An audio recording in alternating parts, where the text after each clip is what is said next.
Welcome, you are listening to the Twice Over Movies podcast. In these first few episodes, I'm going to spend just a couple of minutes explaining who we are and what we're doing with this podcast and website. So as you can tell, this podcast is specifically about movies. My name is Faraz and I'll be hosting each episode alongside a rotating co-host between Fahad, Yusuf, and Farhan. Each episode is for one movie. We will spend 10 to 20 minutes discussing our scores without giving away any major spoilers. Afterwards, we will have a spoiler alert, and then we will dive into a deeper discussion into the movie. And that will go as long as it goes, maybe 15 to 45 additional minutes. Our scores are broken into 5 segments of a movie. First, acting, defined as the execution of the writing and story by the actors. Second, direction and plot, defined as the entertainment value, pace, and audience connection. Third is the writing, which is defined as primarily the dialogue. Fourth is the cinematography and photography, defined as the visual appeal of the movie. Fifth, themes and motifs, defined as the presentation of the underlying message and/or idea. For each of these categories, we assess if it was substantive, purposeful, logical, engaging, satisfying, clear, consistent, etc.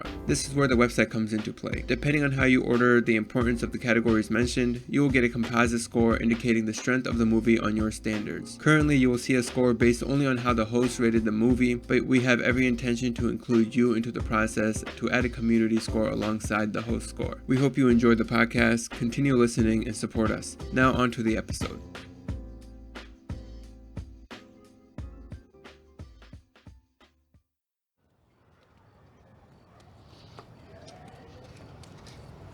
How you like swimming, man? That much, huh? Hey, hold up.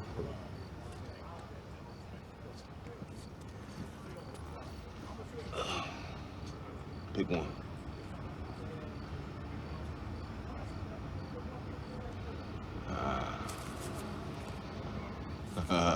Good choice. Put it in your pocket.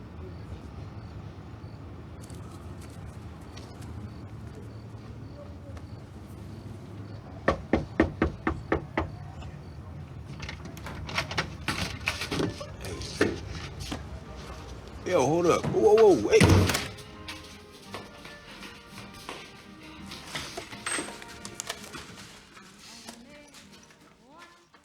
Hey everyone, welcome to the Twice Over Movies podcast. This is your host Faraz. And this is your co-host Fahad. Today we're discussing Moonlight, 2016 film directed by Barry Jenkins. All right, so Moonlight, Fahad, this is the movie that you selected to get this podcast off the ground. What was your reason for selecting this movie? Well, it's a great coming-of-age story, and it's told through the lens of this young Black American. And this kid is struggling with his sexual identity, his overall identity, and there's a lot of good drama storylines going on in this movie. I feel you. I thought a good movie to discuss. All right, so we'll get started with our scores. All right, Fahad, I want you to go first. I want you to tell me what you thought about the direction and the plot. Okay, so I can give you my score. I gave it a score of 90. I think Barry Jenkins really deserves a lot of credit here. There was never a moment that felt forced. The way he directed the movie, he really let the actors shine. He got out of their way. And because it's a drama, I felt that was appropriate. Yeah, what do you think, Faraz? All right, so yeah, I thought it was also a pretty good movie when it came to the direction and the story itself. I gave it an 80. Maybe I didn't like it as much as you, but I did like it. I did enjoy it. The story was... it was paced very well. Barry Jenkins did a great job in directing that. He did a great job in directing the stage, the general plot line, the 3 sections of the movie that we follow, like in elementary years, I would say, 8, 9 years old or something. And then as a teenager, maybe as a 16-year-old. And then as a full-blown adult, like mid to late 20s. Like just the way it flows, it was pretty good. Easy to follow along. But the only reason maybe my score is not as high as yours, I thought the story was a little too simple. Now, that doesn't mean it just means that he focused a little more on another aspect of the movie, which was motif and themes. Why don't we do that one next? Fahad, what'd you give that? I gave it a score of 85, so a little bit lower. I thought there were a lot of major themes in this movie that were handled well. Themes including masculinity. With a child growing up, you get to see how that progresses, right? You see themes of fatherhood, or the lack thereof, right? You have a surrogate father coming in with Mahershala Ali's character. You see themes of motherhood and his relationship with his mom. Obviously, his sexual identity, because he was a child struggling to identify as a gay person. He didn't know whether or not he was, and there were bullies, right? And then this movie also threw in how it is the experience of a black kid growing up in America. All right, so I gave it an 85 as well. So I agree with almost every single point you made there. There is a wide range of themes, and then the motif, I think, is very much centered around masculinity, sexual orientation, and the struggles that go along with it. And then there is the other parts that you mentioned, him growing up as a Black American, the African American community, and just the general problems or issues that community has had to deal with due to obviously like generations of racism. All right, so we agree with the themes and motifs. We both think it's 85. Next one I want to do is writing. What do you think about that? The writing, I gave it a score of 90. I thought it was a very well written movie. It's adapted from a play, and you know what? I'll admit it. I'm a sucker for movies that are adapted from plays. My favorite other movies is Incendies, and that's also based on a play. Just a little side note. So Barry Jenkins, the director, he adapted the screenplay. I understand why you may give the writing a lower score. The dialogue was limited because of Chiron's innate, I don't know, sensitivity and just a quiet natured kid growing up. What'd you give it a score of? I actually gave this a higher score than you. Oh, wow. I gave it a 95. It was near perfect for me. I get what your point is right there about not just Chiron, but both as little and as Chiron, like both the teenage and the very young boy. The dialogue is so limited. Yeah. But when there is dialogue and the topics that are being discussed, the themes that are being touched upon, the dialogue is incredible. It's so incredible. I kept thinking to myself, how can you possibly write this and then have the actors execute it without it coming off as cheesy or forced or just awkward at points? Because there's some awkward scenes. Oh, right. Awkward in the sense that there's the actors have to act in a very intimate way, right? Because it's about relationships. Exactly, right? They're very much like we mentioned in the themes, there's this whole aura of sexual tension, especially with Chiron and as Black. Not so much as Little, because he still doesn't really Figuring know, it out. right? Yeah, he's still figuring it out. But it's still there. There's still moments where he's asking Juan, what does this mean or what does that mean? Just the way it was written was so good. It was so good. I thought I was so impressed by it. Considering everything I said, I thought it was as good as it could be. The only reason it isn't a perfect score is probably like what you said, is only because there is too little dialogue when you want there to be dialogue. But maybe that's the point. You want it to be there, but it just isn't. You have to focus on the other aspects of the movie. But yeah, incredible. Sure. And especially because the dialogue is limited from the main character. You want more dialogue from the main character. Yeah, exactly. Right? You want and not just that you want more from the character, but you want the character to stand up for himself or to explain himself or to seek help or something, right? But that's not the story. The story works as a story because where it is what it is. And considering that, I thought it was incredible. Do you want to move on to your next category for us? Yeah, let's do acting now. What'd you give that? So the acting, I almost wanted to split up between acting and casting. Overall, I gave it a score of 85. I thought the acting was incredible, but I think the casting kind of suffered. Let me explain a little bit here. Mahershala Ali's character Juan, he acted his butt off. He was a great surrogate father. There are scenes in that movie which I can imagine right now, watching the movie. I'll remember to this day, right? Although he's the Juan character, he's a drug dealer. He's able to show a sensitive side. There was a scene in the movie where Chiron asks him whether or not he's a drug dealer because his mom is a drug consumer, right? So he thinks of that occupation very lowly, and so Mahershala Ali's character is Juan. He has to admit that he is a drug dealer, and you can see the pain on his face. And when he finally reveals that he is one, he buries his head, and I thought that was one of the best acted scenes in the movie. Naomi Harris's character as a mother, it was very nuanced. There was a scene at the end that was amazing. Can't reveal it right now because that's part of the spoilers. She simultaneously captures our disgust at her character and our sympathy. Let me point out some bad actors, actually. So the casting, let me explain.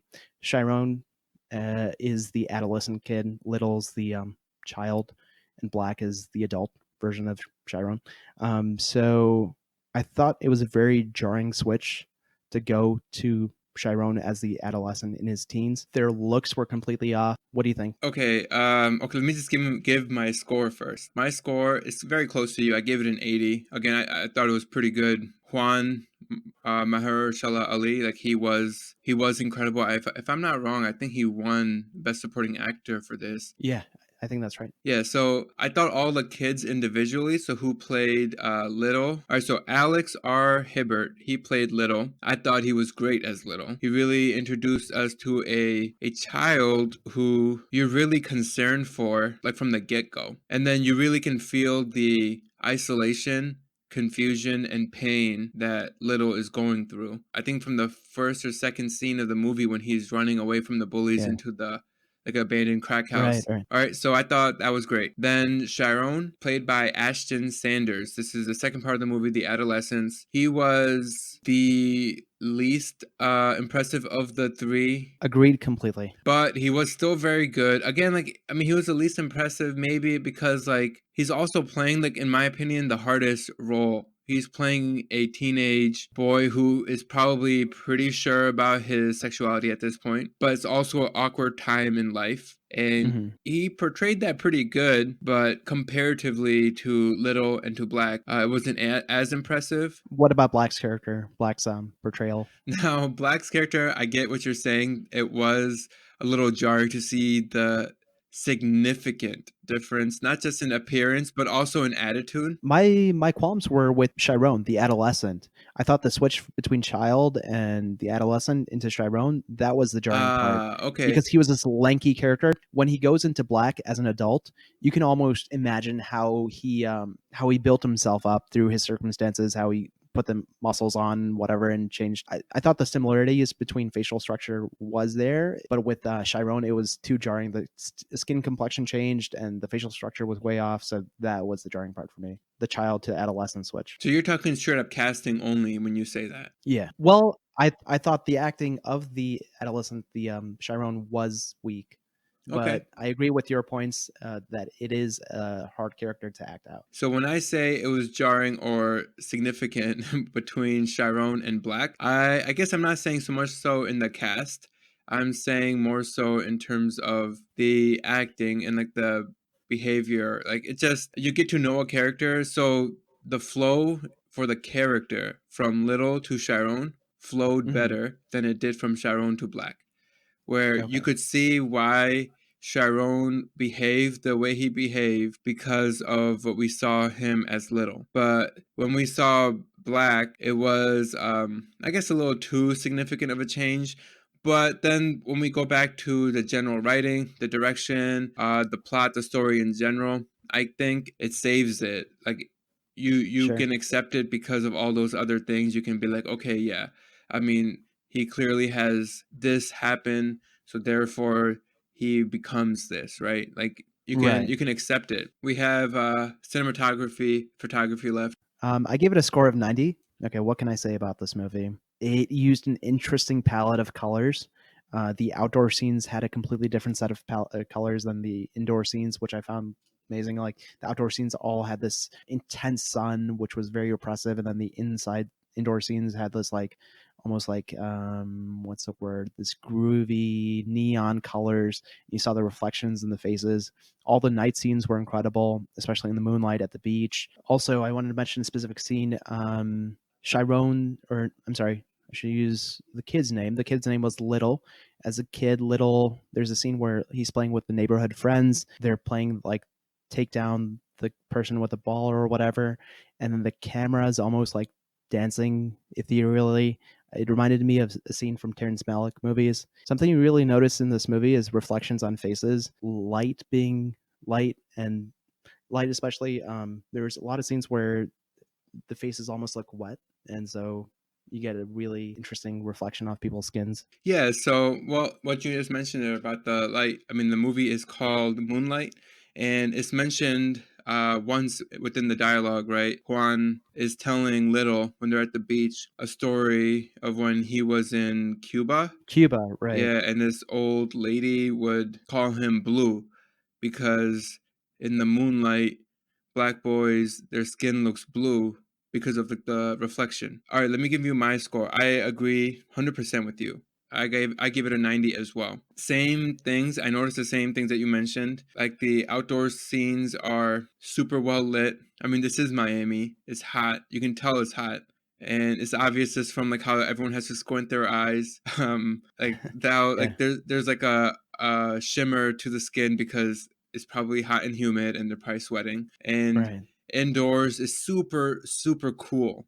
Like the lighting is super cool, like very Uh-huh. blue. Yeah, especially at Juan's house, there's almost like a different lighting, and I think it shows that Juan lives in this isolated place because he's so well off as this drug dealer that he gets to like almost create his own environment while all the other characters we meet in their places, they all kind of seem a little raggedy, I guess. They don't seem like separate. Yeah, so I was gonna say there are two scenes I noted specifically. I don't want to give them away right now because they do include spoilers, but Okay. there's two particular scenes that I noticed that the light was very, very warm, and there could have been more. I didn't like pause and like jot it down every time I saw it, but these were two times I noticed it because it happened after two similar sequences in the movie, and we'll discuss that past the spoiler alert, which, I mean, I'm just going to say it now. This is your spoiler alert. Everything that we say here in the discussion will include all of the story in the movie. It will be a free for all. So if you haven't seen the movie,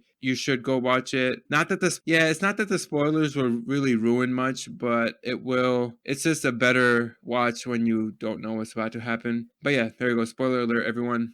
All right, Fahad, let's get into it. All right, so I'm just gonna stick with that right now. So the two times I noticed the warm scenes. The first time we're with Chiron. So he's the adult or the teenager. He is at the beach with Kevin. It's not warm. It's very cool at the beach. Like you said, like the water, it's like blue.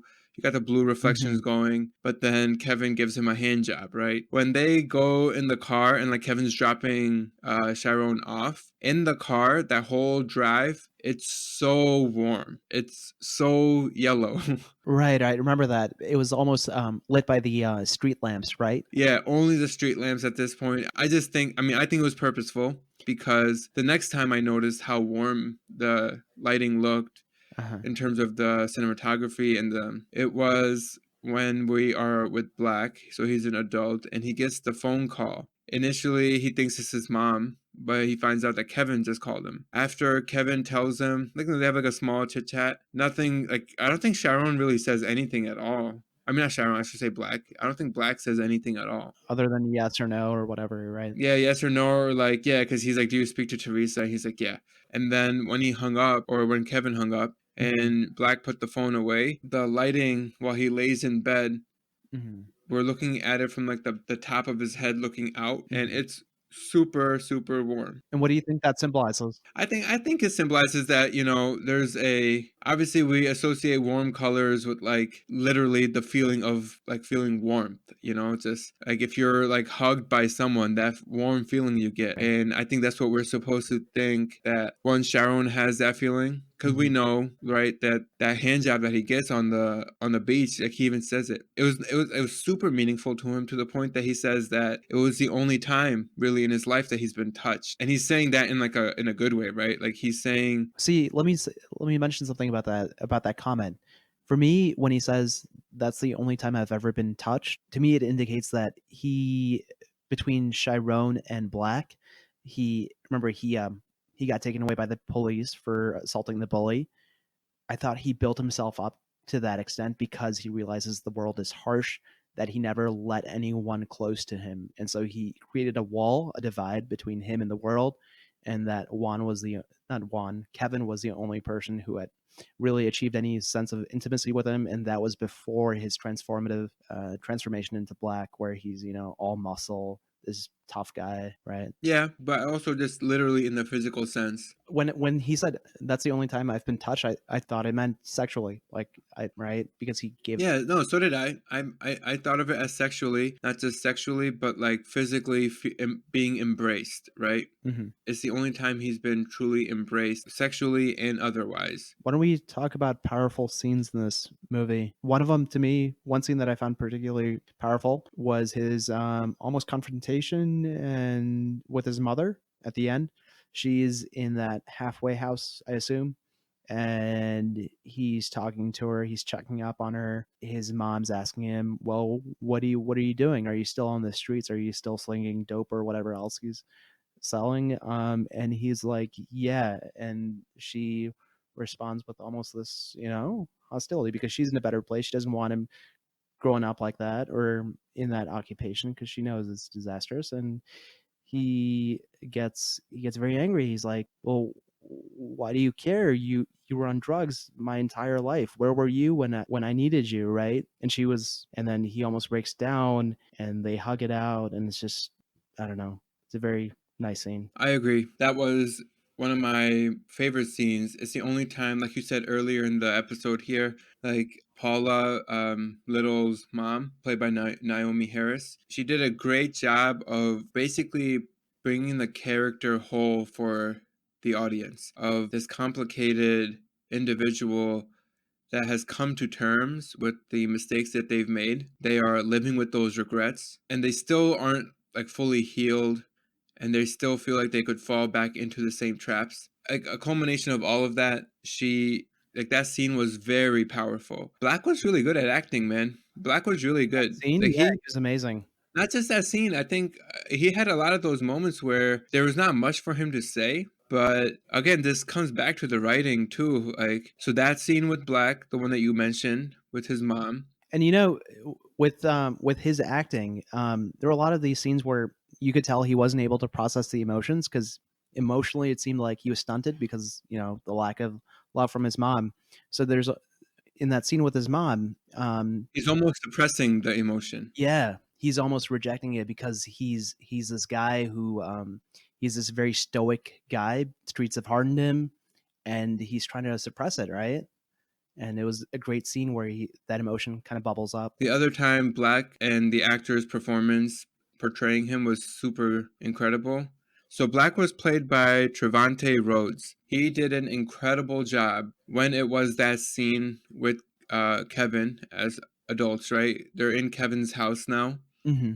and he is opening up to Kevin, and like he has like the balls to finally just tell him like what that night meant to him. Yeah. The acting, the execution of that, and the writing of all of it was perfect. Like we're talking about a very awkward scene, Mm-hmm.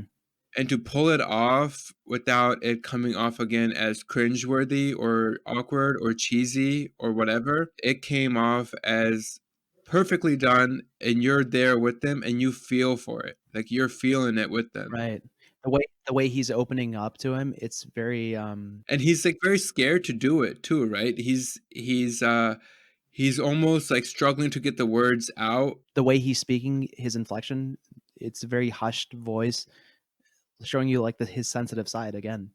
The side that we didn't see when the side we only saw when he was a kid, right? When he was super vulnerable. Yeah, like he is, I mean, he's basically holding back tears, Yeah. right? And you believe it. It's believable. All right, so Fahad, one of the other scenes that I thought was incredible, and it was actually played twice in the Mhm. movie. First time we see this scene is Juan confronts Little's mom and her boyfriend in the car. We can assume that they were smoking crack in the car by the dealer, which is no. Mhm. And Juan confronts her, says like what she's basically making her feel guilty for what she's doing, but then she turns it around on him and says, well, you're the one selling it to me, and which annoys him, obviously. So the next scene, we can assume that the mom goes home. The next scene is silent. There's music playing. There's this harsh pink light coming out of a bedroom, lighting up the hallway, and the mom is staring down Little. Again, it's silent. We don't hear anything but just the music. She yells something at him, and then she walks into her room. After she yells, you see Little like kind of look away and then look back. So that scene, at that point, it just seems like, all right, what's going on here? All right, so the next time we see this scene is to start Black's story. And his story starts with him dreaming about this scene from his childhood. But now the scene is playing backwards. The music is playing, but it's a little more intense now. And she's walking backwards out of her room, walking towards him. and then it goes through the scream, and then it starts playing it forward with the music stopped, and she's just yelling at him, "Don't look at me," and that's why you know now, oh, that's why he looked away. But at that point when she yells, "Don't look at me," Black wakes up, and that's when we are introduced to Black, and Black's story starts. So I thought that that sequence, that scene, and the way it was used, once as him as a child and once him as an adult, and how it's a part of like, You know what they say about memories? They tend to age. You tend to see memories a little bit differently. Maybe he sees that moment a little bit differently as an adult. I don't know. I mean, he's clearly traumatized by it still.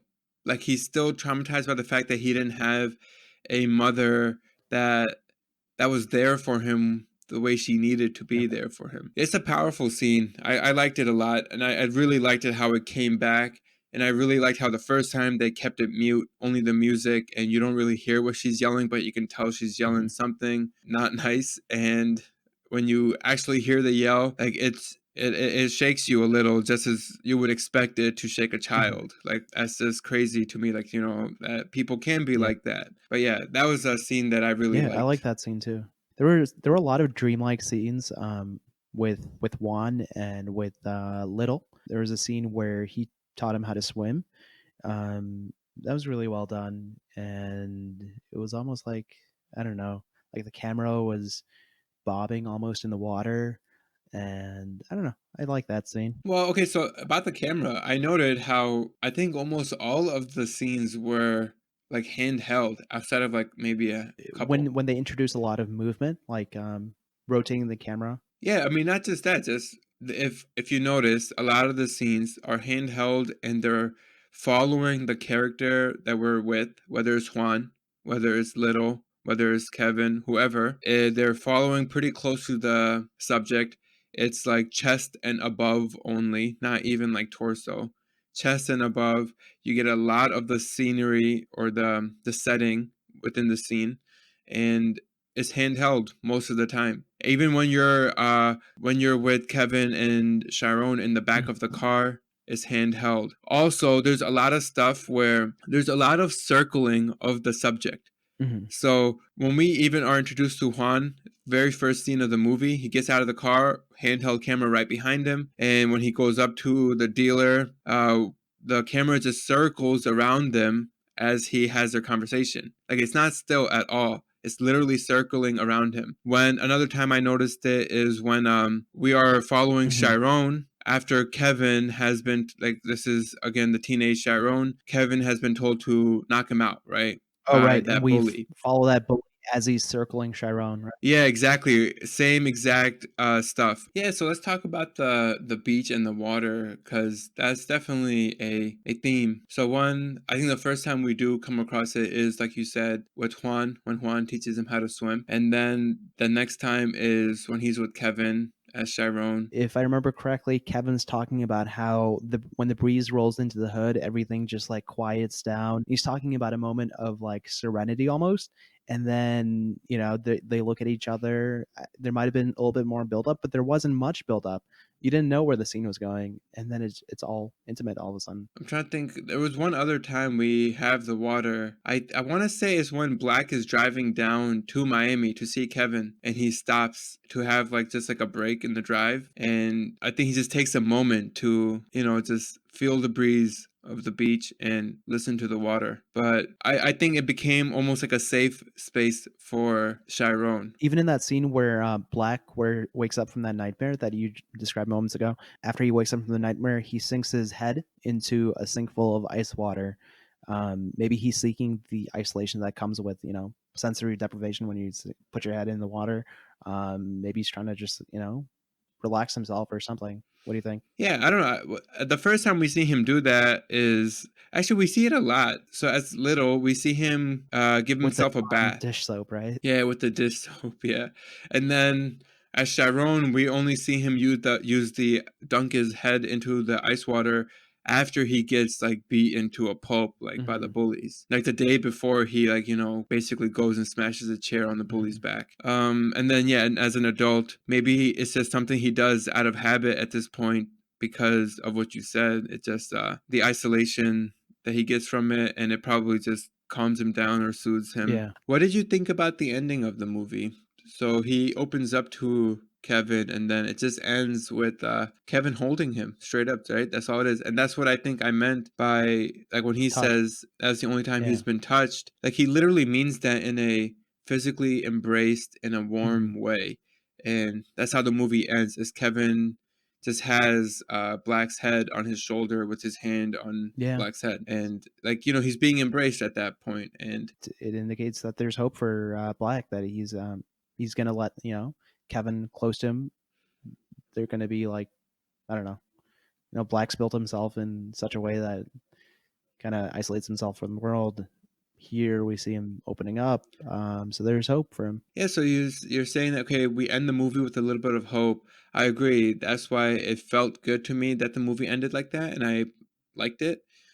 But would you say overall that this movie is just sad? Like, it's a sad movie. I found myself pretty Yeah, sad throughout same. the movie. And I'm not saying that in a bad way. Like, I loved the movie. I liked it a lot, and I would recommend it to Uh, anyone, but it is sad. Like, you have to be ready to just like feel oh yeah, bad. Like, it's just, I mean, I think what makes it more sad to me is to know that like this is real. Like, there's definitely kids out there that are, you know, struggling with their sexual identity or whatever it may be. And then they have a home life that isn't supportive. They don't have a support system. And there is, obviously, we know that there's bullying. And it's just, it's so sad to think that this is what kids go yeah, through. But man, you know what was a really sad scene for me? After Sharon gets beat up by the bullies, he is talking to like the counselor or the, I don't know, the dean of the high school, whoever it was, that lady, and she wants him to press charges. And he's just like sitting there hopeless. He's crying, he's bleeding, and it's just like, man, yeah. like, it's sad. It's Yeah, so sad. Cuz you want to be there for this kid, but what can he really that do at that counselor's, point? she's helpless. She can't help him at that point. Yeah, like it's too late. Like, this guy's life is, There should have been some intervention a long time ago, right? yeah, like you said, the movie ends with some hope, but at that moment of the movie, it felt like hopeless for him, and I felt so bad about it. Good movie though. Good movie. I mean, that's what a movie should do, in my opinion. It should make you feel one way or another, but it should definitely make you Yeah. feel. And actually, I would say this. When I first watched this movie, I watched it around like the award season time, when it was up for the awards and all of that. So when it came out 2016, right? I probably watched it January of Okay. 2017. I remember telling, I watched it with my wife. I remember telling my wife that I felt it was Yeah. overhyped. I don't know why I felt that way. Maybe because it was a little overhyped. I just heard so much about it. I kept seeing it We went to the everywhere. Chicago Film Festival, and I mentioned that Moonlight had sold out before I had the chance to buy tickets, and I think that may have been a reason that you thought there was a lot of hype coming from the festivals. Yeah, but it was also just like, in general, I think it also makes a difference that it is a movie with a lead black Uh-huh, character. Not just lead, but all uh-huh, the characters. It's also by a black director. This is also right after Donald Trump got elected. So, from a cultural perspective, like, it could have had more significance. And when I watched the movie, maybe I thought I was let down, so I felt it was overhyped. But watching it uh-huh. now, and even after, like, you know, 3 Yeah. years later, I loved it. I loved it way more than I did the first time. I mean, like, I can see why it was so hyped up at that point. I just was late in understanding it.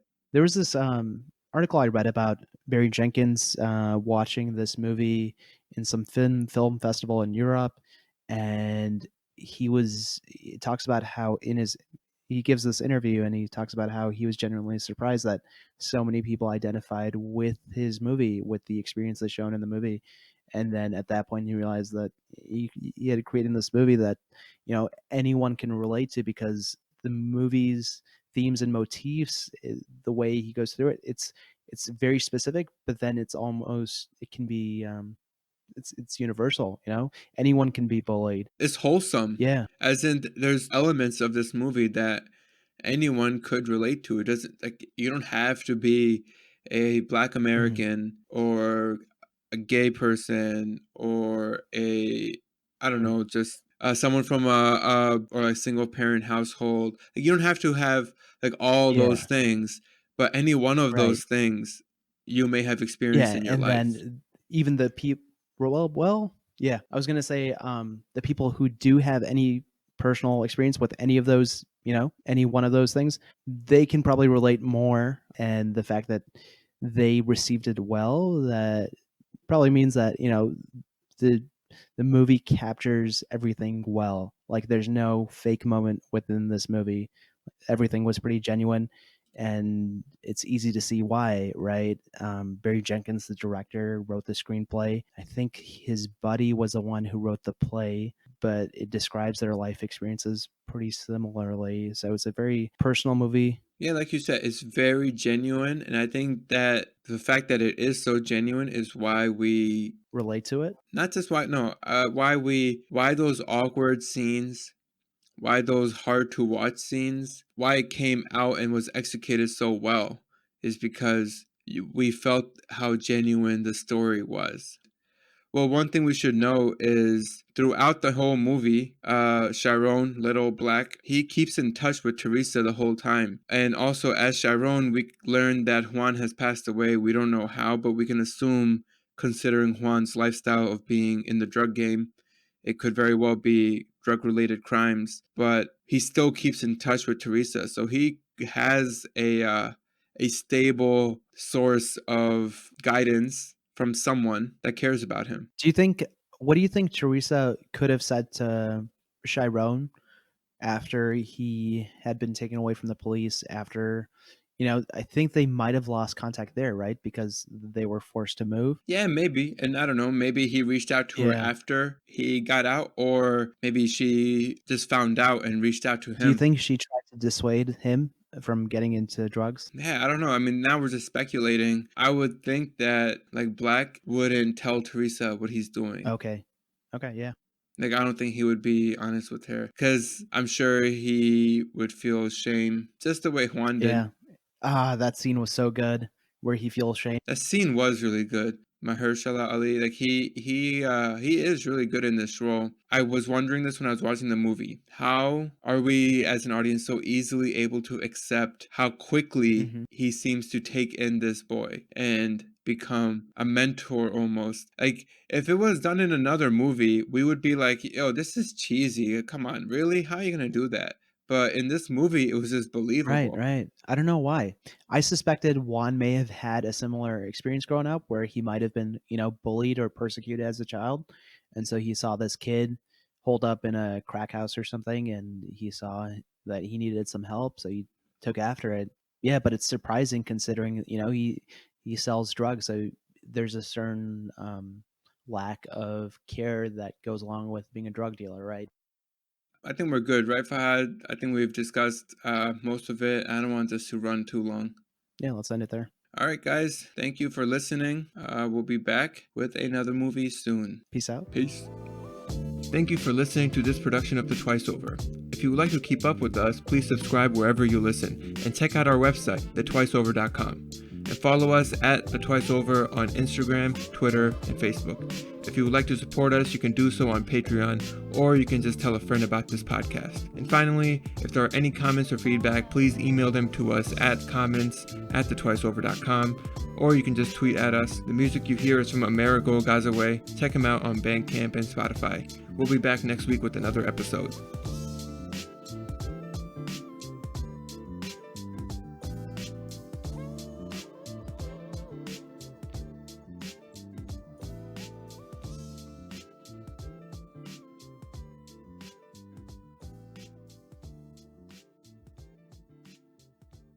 Are we talking? I'm eating a. Hang on. Reading my notes.